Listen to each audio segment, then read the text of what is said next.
Hey, How Not to Sailors, Bradford here with a special edition of Listener Questions. How Not to Sail, sponsored by our awesome Patreon patrons and Latitudes and Attitudes magazine. They ruin my life, so why not let them ruin yours today at latsats.com. So if you're new to How Not to Sail, this is not a regular episode. In fact, if you haven't already, I might suggest you go back and check out the very first episode in Season 1 called Bitchin'. So, I'm diving under my boat with a hookah rig in my marina. But hey, it's your life. You can listen in any order you want to. And as always, your central control panel, your North Star, your compass rose, as it were, is at hownottosail.com, where you have the audio podcasts, the YouTube stuff, blog posts, guest blog posts, and everything all rolled together in one sexy website. But since it's been a while since I've done this, and to celebrate over 70,000 downloads of the podcast, I wanted to take a minute to answer some viewer questions. No, not viewers, listeners. And I've added a simple way to get hold of me at hownottosail.com. Just go to the contact menu item at the top of the web page, or go to hownottosail.com/contact. I always love to hear from you. If you have a question or comment you'd like read on the podcast, include your name and your hometown if you feel like it. We've got some questions both about How Not to Sail and about the How Not to Sail podcast. Our first question is a How Not to Sail question, and it comes from Captain Bob, who I assume is not Captain Bob Bitchin', as he already knows the answer to this one. And the question is, what is the worst sailing or boating mistake you've made? Well, Captain Bob, there are so many to choose from, but one comes to mind pretty quick. There you go. We'll use that ominous spring reverb sound from my boom stand in the studio. You might remember it from last season. Yeah, that music helps too. Anyway, it was summer 2013, and we'd just brought JC Sails down from the lake in Georgia where we bought her down to St. Pete. We'd had some refitting done, like replacing the crappy gate valves on the through hulls with proper valves, putting in new port lights, which I've subsequently had to redo, and getting the new name put on the transom, which did go successfully. Now it was time to christen her, which I figured we had to do 9 miles offshore since we were planning to smash a champagne bottle on the stem. Did I mention I hadn't driven her more than about a half mile on the salt water yet? I had not. Nonetheless, that summer morning found the Admiral and I well hungover and motoring down Pass-a-Grille to go out North Channel into the Gulf of Mexico. Now, I'm just guessing that the wind and the current were coming from 2 different directions that day because it was kind of choppy. Okay, very choppy. We're talking short wavelength, 4-foot, random pyramidal waves, something the Admiral referred to as the washing machine. Things were bouncing around down below and books getting thrown from the cabinets. I decided to put the mainsail up. Now, in addition to all the bouncing around, there's me holding on to the boom with my feet on the cabin top and my torso out over the rail on the leeward side of the boat, without a harness or a life jacket. This seemed to make the Admiral a wee bit nervous, and she may or may not have proceeded to feed the fish over the windward side of the cockpit. Meanwhile, I dropped the forward winch handle over the side and proceeded to curse like William S. Burroughs with Tourette's. The usual style.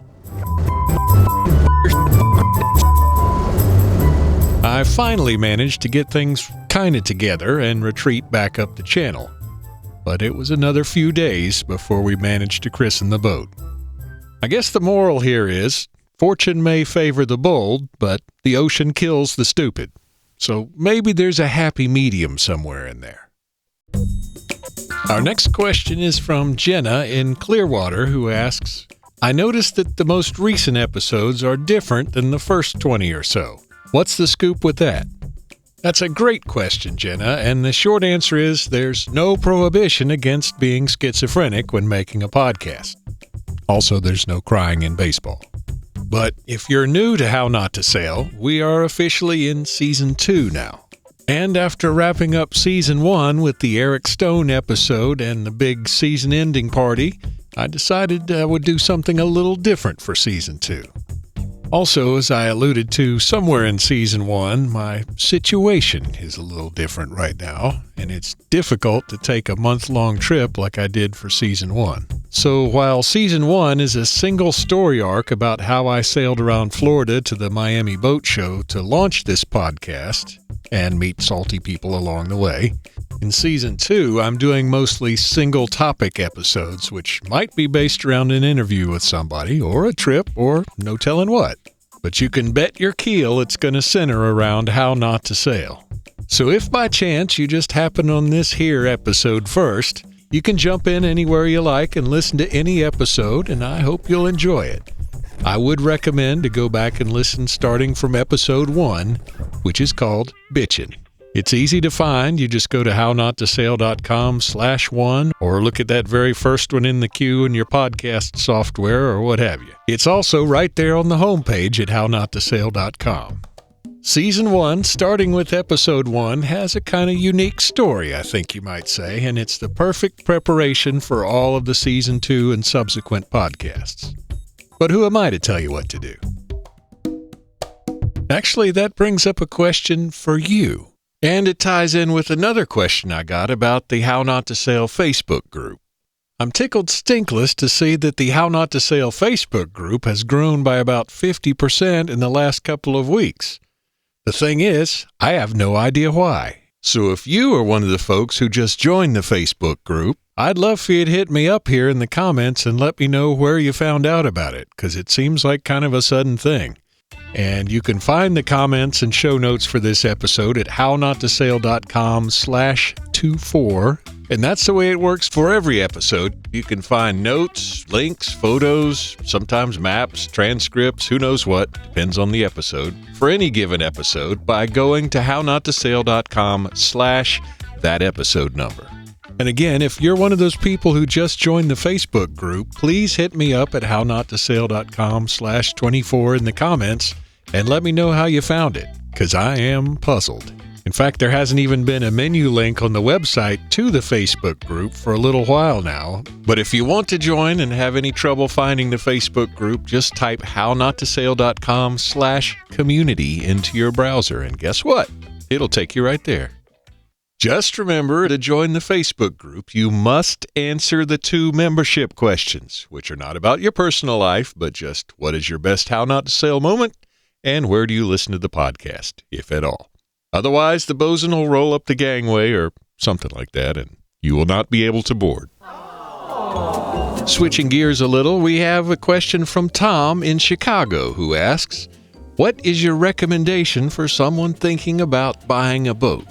Well, Tom, I have numerous thoughts on that, but my first thought is don't take out a loan. If you're worried about paying off a bank note, you're not going to have much fun on that vessel, and also it makes it harder to earn those fun tickets that it takes to maintain and use the boat. So that's my first thought. Pay cash for something that you can afford and enjoy. Also, I'd say try it before you buy it. Not just check out the boat you're looking at, but actually have some boating experience and make sure that it's something you want to do and not just some romantic idea. Because once you get out there, you may find that it's even more romantic than you thought, or more likely that it's more romantic than you thought and also horrible at the same time. Kind of depends on what you like. And sailing or boating on the salty water is a lot different than sailing on the fresh water, as I discovered when we went to christen our boat. Get some training, especially on saltwater, before you buy your boat. As I think I alluded to earlier, you can have one extreme or the other between being totally clueless and a danger to yourself and others out there, or being petrified and never going out. Me and the Admiral actually did have some ASA sailing training before we bought the boat, and I spent about 6 months up on the lake in Georgia practicing sailing by myself before we took the boat down to Florida. And still, I made stupid mistakes. Which leads me to another question. Terry in Baltimore asks, are you actually as clueless as you make out on the podcast? And the answer is no. And yes, like anyone else who gets out there on the water, especially cruising, I've made a ton of mistakes, many of which I detail in the book How Not to Sail and the podcast. It's just gonna happen. But if you want to be a cruiser, you've got to be a problem solver. And I think I'm half-assed decent at that. You've also got to learn to take care of things before they break or fail, and I've grudgingly become better at that. I did have some official training, actually, back in the day with the ASA sailing courses. It's impossible to overstate the value of actual training and practical experience, whether it's through the training or through sailing with your friends and family, or sailing as crew, which I admit I haven't done because I am antisocial. I think there are a couple of other underrated channels for preparation as well, and I may catch some flack for these, but one is reading. I read a shit ton of books before I actually got on the water. I'll put a link to some of my favorites in the show notes at hownottosail.com/24. And I'd be remiss if I didn't mention Latitudes and Attitudes magazine, which, as I joke with Bob, ruined my life. But seriously, Latitudes and Attitudes magazine was a major inspiration in me deciding to buy a boat and go cruising. And every issue, they have not only pictures of people in remote, beautiful locations around the world enjoying themselves, but also stories from folks about what it's really like, which often involves fixing your boat in exotic locations, as the joke goes. And plenty of what you might call how not to sail tips, although they don't call it that. Finally, and this one may be a little controversial, here's what I'm thinking. They have simulator programs for pilots, right? Why not one for sailors? Well, as it turns out, for a couple of years I was very engrossed in an online or offline game for PC computers called Virtual Skipper. I'm not recommending it as a replacement for actual experience on the water, but it is a whole lot cheaper to discover how different things wreck your boat without wrecking your boat. Just saying. I spent large number of hours playing Virtual Skipper either online against other folks or just locally on the computer. And it's actually a pretty cool and accurate way to see how your boat will respond to different sail combinations and wind angles and all that sort of thing. Sadly, I don't have it on my computer anymore, but hey, now I got an actual boat to play with. But anyway, if I can dig it up and it still exists, I'll also put a link to Virtual Skipper at hownottosail.com/24. Well, that was a strange place to end Q&A, but the Admiral's back, so I gotta go. Remember, if this is your first time listening to How Not to Sail, this is a Q&A episode, not a regular one, so go back to hownottosail.com/1 and get started with Season 1. Or do whatever you want. Meanwhile, you can always hit me up on the new contact form on the website or go to hownottosail.com/contact, and I'll see you next time on How Not to Sail. Screwing up is part of cruising. Let me show you how. Yeah, the aft one's loose and the forward one's completely out.